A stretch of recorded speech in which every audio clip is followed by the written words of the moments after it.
नमस्कार, स्वागत है आप सभी का एनएफ न्यूज पर। मैं हूं आपके साथ रोहित। 23 नवंबर को नतीजे आए महाराष्ट्र के। ऐसा लगा कि 29 तारीख तक तस्वीर साफ हो जाएगी और नए मुख्यमंत्री का ऐलान भी हो जाएगा, लेकिन एकनाथ शिंदे ने पेच फंसा दिया।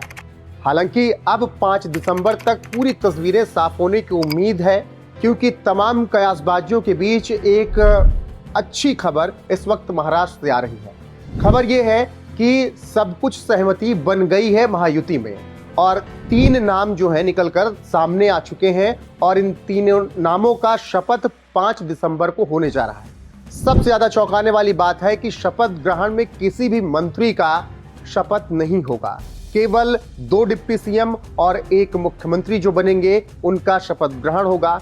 मंत्रालय का बंटवारा शपथ ग्रहण के बाद होगा और मंत्रियों का शपथ भी शपथ ग्रहण के बाद ही होगा। तो ये बड़ी खबर महाराष्ट्र से आ रही है कि 5 दिसंबर को शपथ ग्रहण संभव है और अजीत पवार डिप्टी सीएम बनेंगे। इसके अलावा एकनाथ शिंदे भी डिप्टी सीएम पद के लिए मान गए हैं। वो एकनाथ शिंदे जो लगातार बीमार चल रहे थे, अपने गांव भाग गए थे, अब वो भी पूरी तरीके से इस बात पर सहमत हुए हैं कि वो डिप्टी सीएम बनेंगे।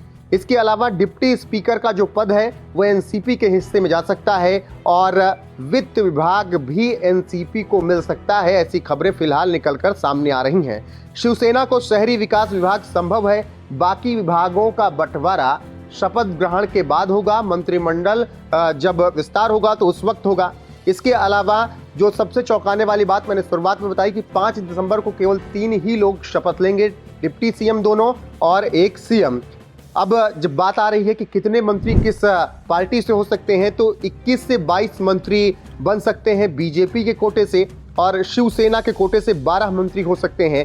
एनसीपी को 9 से 10 मंत्री दिए जा सकते हैं, मतलब एनसीपी अजीत पवार के 9 से 10 विधायक मंत्री बन सकते हैं और स्पीकर का जो पद होगा वो कहीं ना कहीं निश्चित तौर पर बीजेपी के हिस्से में होगा, क्योंकि बीजेपी ऐसा नहीं चाहेगी कि स्पीकर का पद उनके किसी सहयोगी के पास हो, क्योंकि सबसे मजबूत पद आप समझ सकते हैं कि स्पीकर का ही है, पूरा खेल वहीं से पलटा जाता है। तो ऐसे में बीजेपी के पास स्पीकर का पद होगा, डिप्टी स्पीकर का पद जा सकता है अजीत पवार के गुट एनसीपी के पास और शिवसेना को शहरी विभाग अभी जो फिलहाल बड़ा मंत्रालय है वो दिए जाने की उम्मीद है। वित्त विभाग भी एनसीपी के हिस्से में जा रहा है। गृह मंत्रालय का जो विभाग है उसको लेकर रार चल रही है। गृह मंत्रालय विभाग एकनाथ शिंदे लगातार मांग रहे हैं और हम ये 23 तारीख से कह रहे हैं कि जो भी डिप्टी सीएम बनेगा, मतलब जो ज्यादा पावरफुल डिप्टी सीएम होगा, 2 होंगे, लेकिन जिसका पद थोड़ा राजनीतिक रूप से विश्लेषकों के अनुसार बड़ा होगा, वही गृह मंत्रालय मांगेगा। तो इसमें निश्चित तौर पर एकनाथ शिंदे